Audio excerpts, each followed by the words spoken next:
What the heck is up, guys? It's Jacob here, and in this video I'm going to be talking about electric current.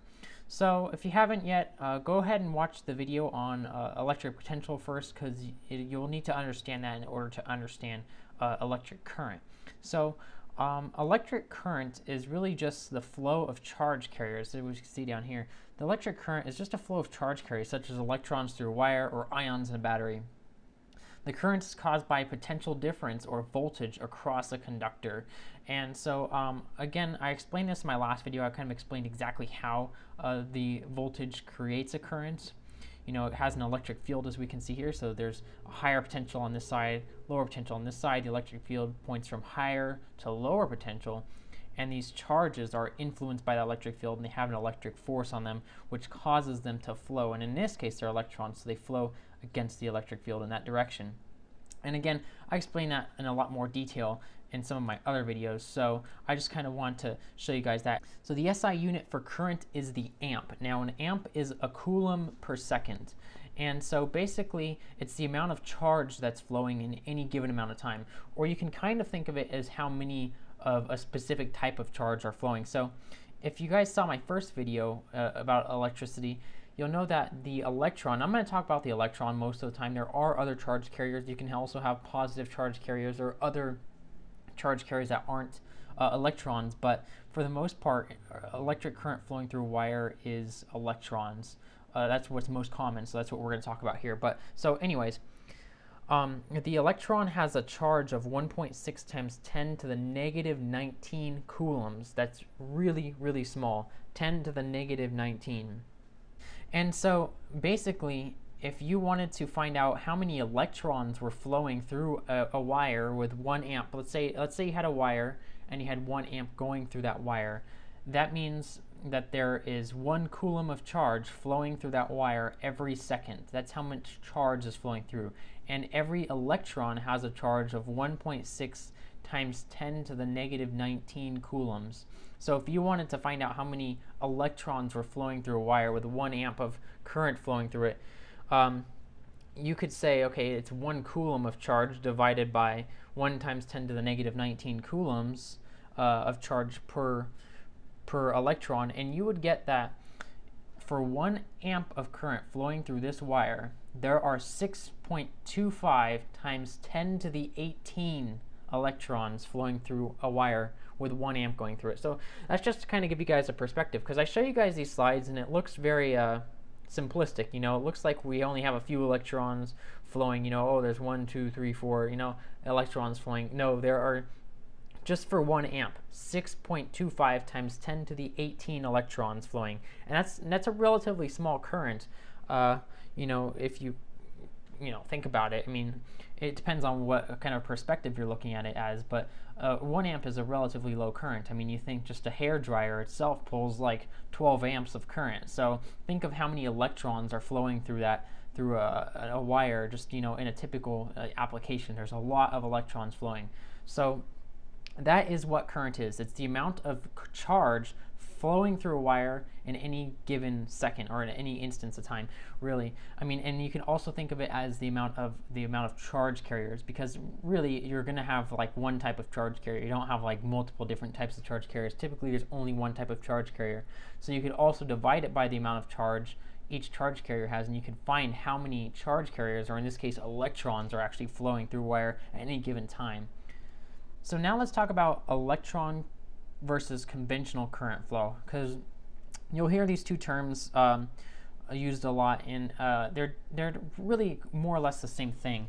They're not really any different. It's just a different way of looking at it, different perspective. So I've explained this before in my other videos, but we have a higher potential, a lower potential, and then we have that potential difference creates an electric field. That's what these little arrows here represent. They represent the electric field.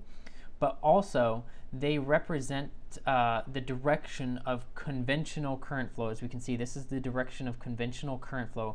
A conventional current goes from a higher potential to a lower potential. So in this case here, in this demonstration, you can see that we have negative charge carriers. These little guys here are electrons. So they're negative charge carriers. And if you watched my other video, you'll know that negative charge carriers want to move against the electric field, or from a lower potential to a higher potential. So that's the way electrons are going to want to move. So they're actually going to go from the negative side of a battery to a positive side, or to a higher potential. That's the way negative charge carriers or electrons want to move. So the electron current flow is going to be from this lower potential to the higher potential, and it's actually the direction that these electrons are actually moving. That's what these black arrows indicate here. You can see that's the electron current. It is going from a low potential to a high potential, and that is the direction in which these electrons flow. So down here I made just this little kind of thing here to show in electricity, typically it's always electrons flowing. Like I said, not always, but in a wire, yes, it's always going to be electrons flowing.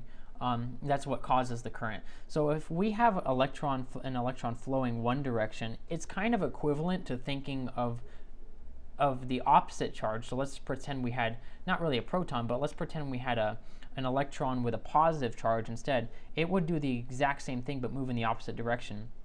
So we have electrons flowing in this direction in this circuit here.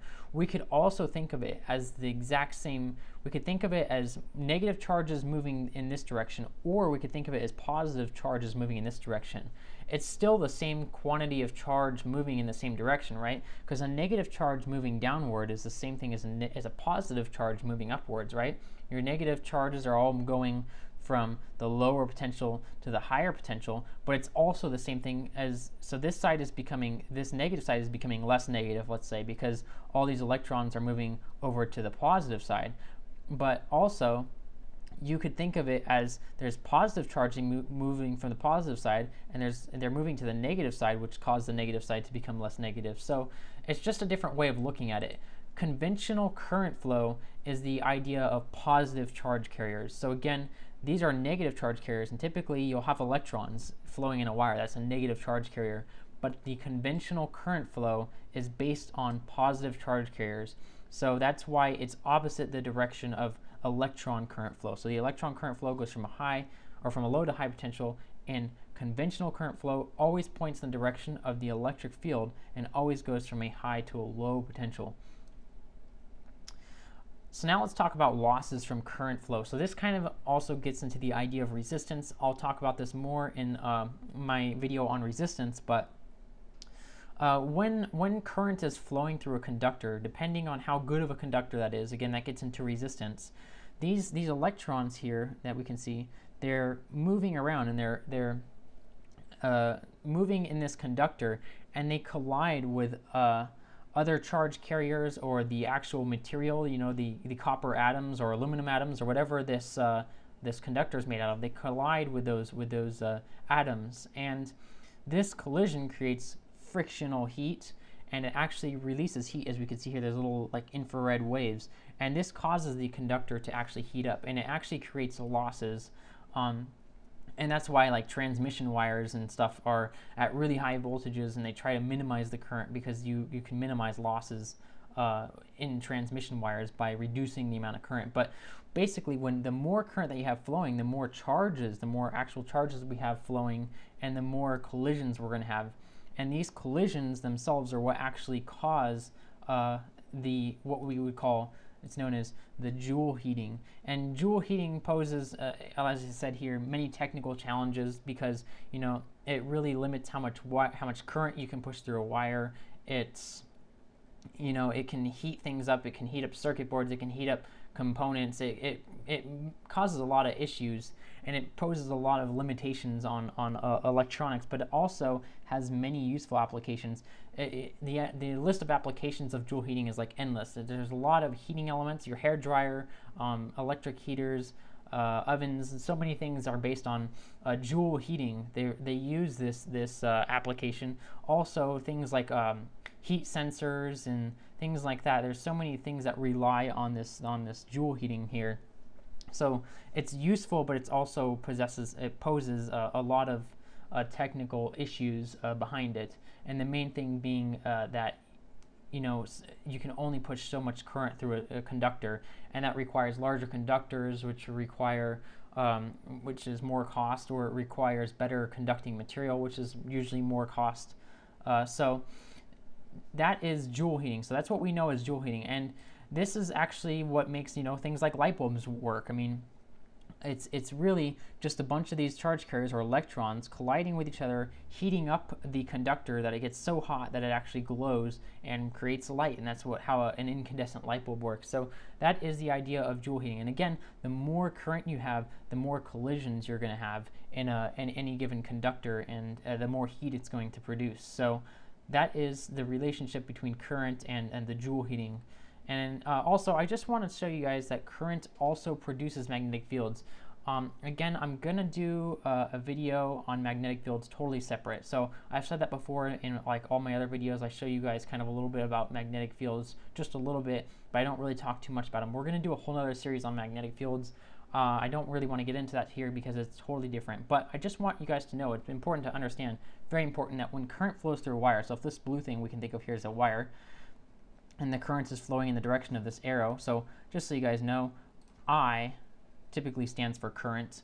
It means the intensity of the current. That's where the I comes from. It stands for intensity, just so you guys know. But if current is flowing this way, we will have a magnetic field indicated by these little loops here. These are the magnetic fields, and there will be a magnetic field that exists around the wire. So when a current flows, it generates a magnetic field. We're not going to really talk any more detail than that here. Again, I'll do a whole nother video on that and what happens with that. But it's just important to understand that when you have a current flowing, there is always a magnetic field present. So that pretty much wraps up for this one, guys. I hope you guys understand what current is a little bit more and you have a more conceptual understanding. Really all it is just the flow of charges. It's really how much charge is flowing at any given amount of time, how many electrons or charge carriers are flowing at any instance in time. That's pretty much it for this one, guys. I hope you guys enjoyed it, and as always, have a good one.